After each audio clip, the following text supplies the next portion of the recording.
Do you love me more than all these things that have identified you for your entire life? And are you willing to love me more and put all that behind you and walk forward into this new beginning because you've just had breakfast and it's a brand new day?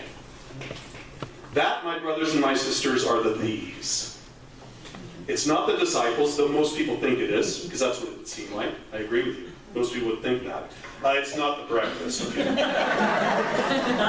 That's clearly a Filipina that's saying there's got to be a food. But sincerely, it's everything that used to identify them that is now behind them.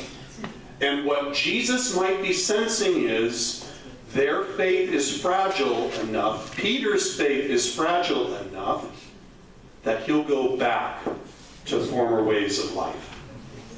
He'll go back to what he was doing before. He'll go back to just, quote unquote, being a fisherman. Okay? That's the these.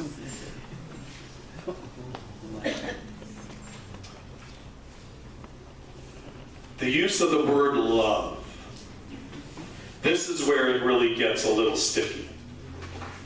So, the first time Jesus uses the word love, so go back to the text.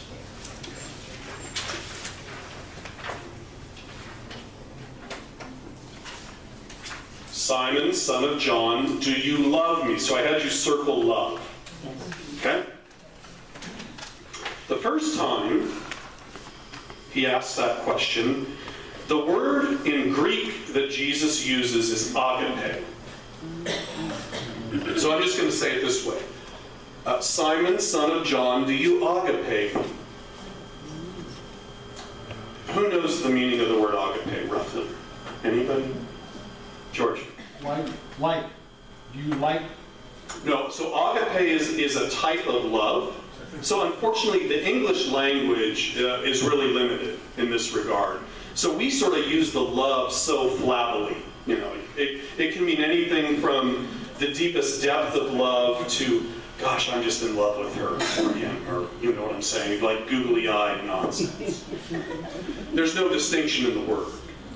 Agape is an all-encompassing, transcending type of love that extends beyond just what is basely human.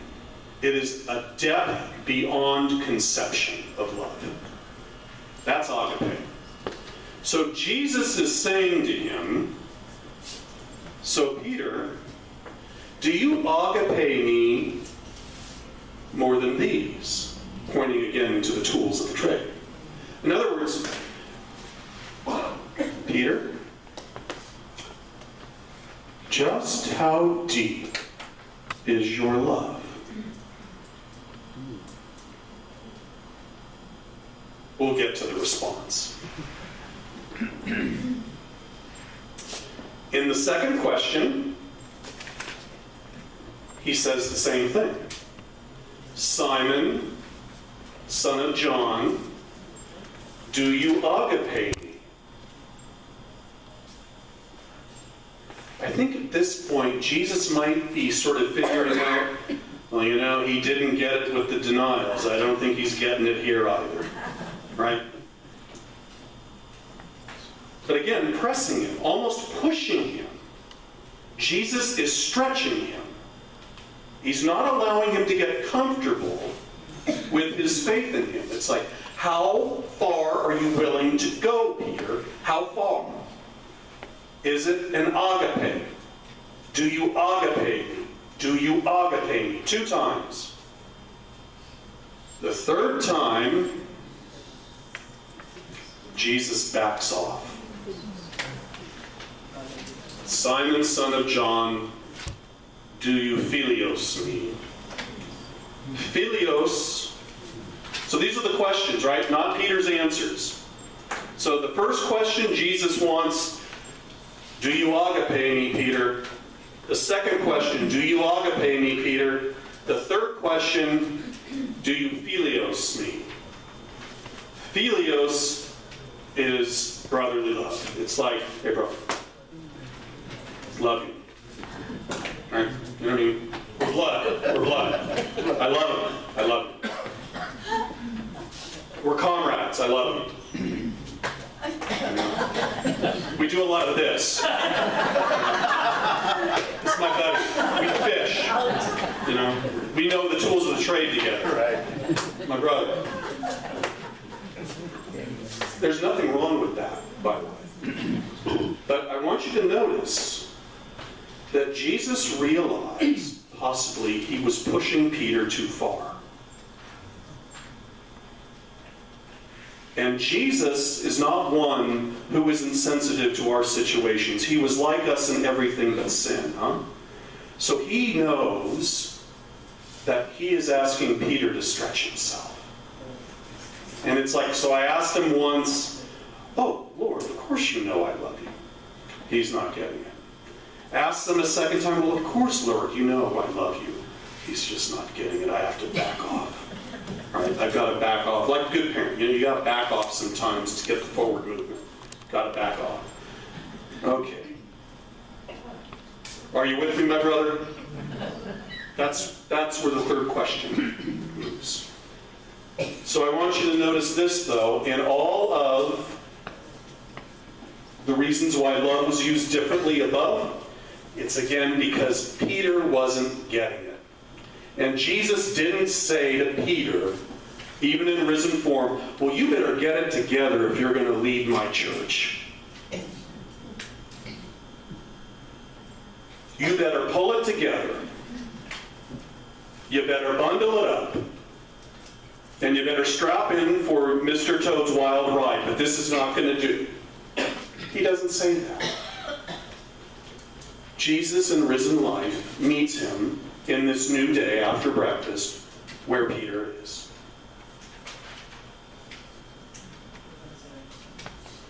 So digesting the answer. So we know that Jesus, right, is demanding agape.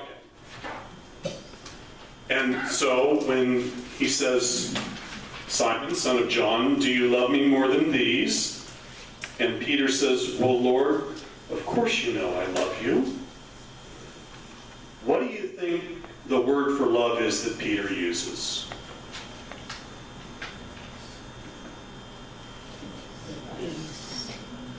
So Peter is responding when Jesus is saying, do you agape me? Peter responds, well, Lord, of course you know I philios you. Tough love. Agape is a lot tougher, my brother. But do you see what I'm saying? Do you see what I'm saying? Jesus is talking to him here, and what Peter's understanding is here. Well, of course I love you. It's like, no, I'm not talking about this. I'm talking about a deeper, more intimate, transcending love that is a self-giving and a pouring out kind of love. A love where you empty yourself for another. A love where your identity is about giving it away. That identity and the fulfillment of agape is in the crucifixion. And what happens? And that going forward, there is a love that cannot be matched, but a love that you have to imitate.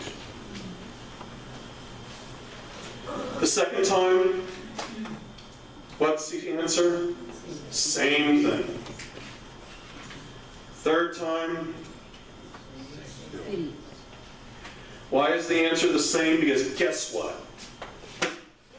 Peter doesn't get it, and you don't get it, and I don't get it either. And my hunch is that if I was in Peter's place after eating breakfast in the morning with Jesus in risen form, and he came to me and said, Paul, son of Charlie and Marie, do you love me?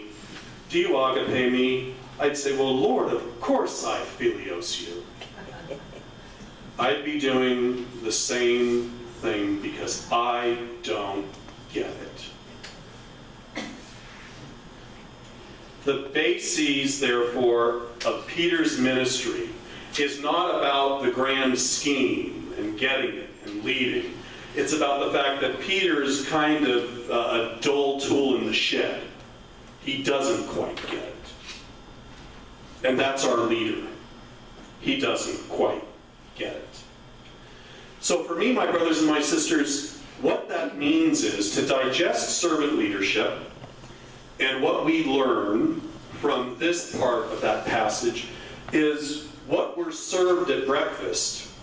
What the Q&A ultimately brings forth is a real model for some humility in doing ministry. Because Peter doesn't get it. And the Lord knows he doesn't get it. Which means that the Lord's probably going to have to drag him some places. Which goes to the end of this passage, which I'll get to in a minute. So first of all, let's be clear about good servant ministry and what we understand from the Q&A between Simon, son of John, and Jesus, and Simon, son of John, not quite getting it, and therefore probably being a little bit embarrassed and being humbled. And fast forwarding into the climate in which we live, humility is a great virtue within our faith tradition, but we also need to remember what it's not. And this is where I think a lot of times we get really messed up. First of all, it's not about you. Whenever I get, whether it's in a confessional or a conversation, oh, Father, I'm not humble enough, my first response is, well, this isn't about you. What does that mean, I'm not humble enough? You're supposed to put it on like a coat? Wear it when it's convenient?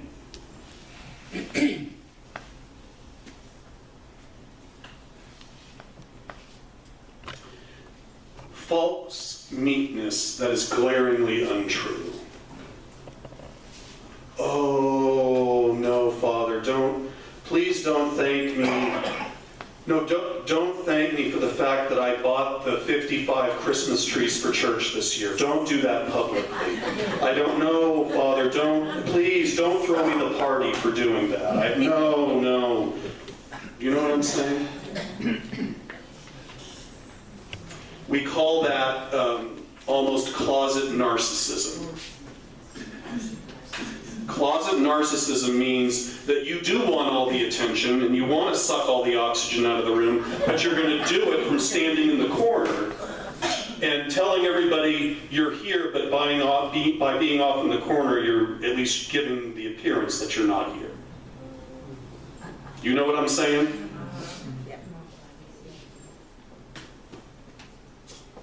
False meekness doesn't work. And the recognition factor.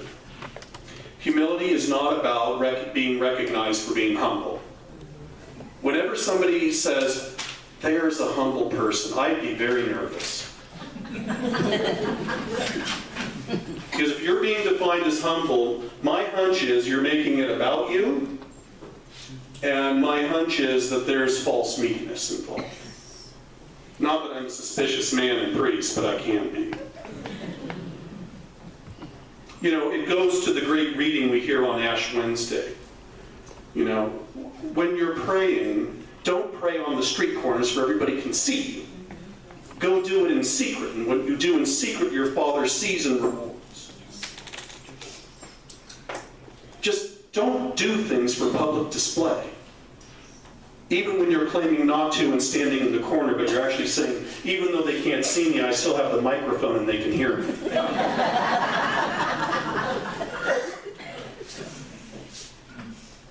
What is humility? It's about Him. It's entirely about Him. And what I mean by it's about Him is that He never says that He's going to abandon Simon, son of John. He knows he doesn't get it. He's adjusted himself to ask questions so that he can get it, to then bind him up, his hands and his feet, and maybe take him where he doesn't want to go. Because I guarantee you, Simon, son of John, really doesn't want to agape Jesus. He wants to philios Jesus, Because you know what, that's my boy. I'm fine with that. But to agape Jesus, come on, Peter, right? Look at the scripture, right? When you were young, you did your own thing. And really, this is about the baptism of Peter into his ministry. And now, I'm taking you hands and feet to places you don't want to go. You've got to surrender yourself. You've got to give yourself. You've got to serve without looking at the cost. I'm going to take you where you don't want to go, but where you have to leave. Shepherds have to get drugged too. Peter and those who occupy the chair of Peter, I guarantee you, Francis, if I were to ask Francis right now, are your hands tied and are your feet bound, and is the risen Lord Jesus dragging you to places you don't want to go? Do you know what he would say? Absolutely. Because he must surrender to the Lord. And he's human like you and me, and he's going to places he doesn't want to go. So humility is about letting him take you. And all you have to do is ask yourself, and listen to this, Lord, what more do you want from me? What? I've given you this. I've given you that. I've given you this. I've given you that. I've given you all of these things, all of these gifts. I've given you my entire life. What more do you want? And Jesus is saying, and I want that. And you won't hand it over. We all have a that. And you can rationalize your way around it. You can justify your way around it. But until you hand over, you won't be a servant minister because you're not being led. So, the rationalization for Simon, son of John, right? He thinks he's being slick. Jesus, do you agape me? Oh, you know I philios you. Oh, I just pulled one over on the old man. Right? In my mind, I can rationalize that. No, I love him, but it's this kind of, I can say that. That works. And Jesus is like, no, I want agape out of you. Come on. I'm not leaving you. Come on. Okay? And it's knowing, therefore, that you're in a relationship to him, that you're not being abandoned. Servant ministry, if you lose the fact that you are being dragged, led somewhere you don't want to go, means that you're not fit to lead others. Because if you think somehow that you've got it together and you've got the answers, all you have to do is remember that real humility, it's not about you. So here's a classic, right? I'm sure this doesn't happen in your parishes. It certainly doesn't happen at the Catholic Community Pleasant. I've had it. I'm quitting this ministry. I'm done. I don't like him, I don't like her, I'm done, I quit.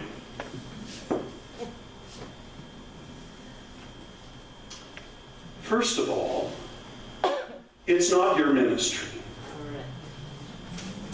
Let's be clear about that. It's his ministry. And he's made you a steward of his ministry. And he's leading you somewhere.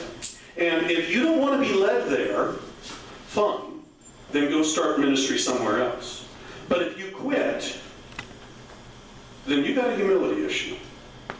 Because it's really about you, and you're not getting your way, and what you want, and when you want it, and how you want it, and why you want it.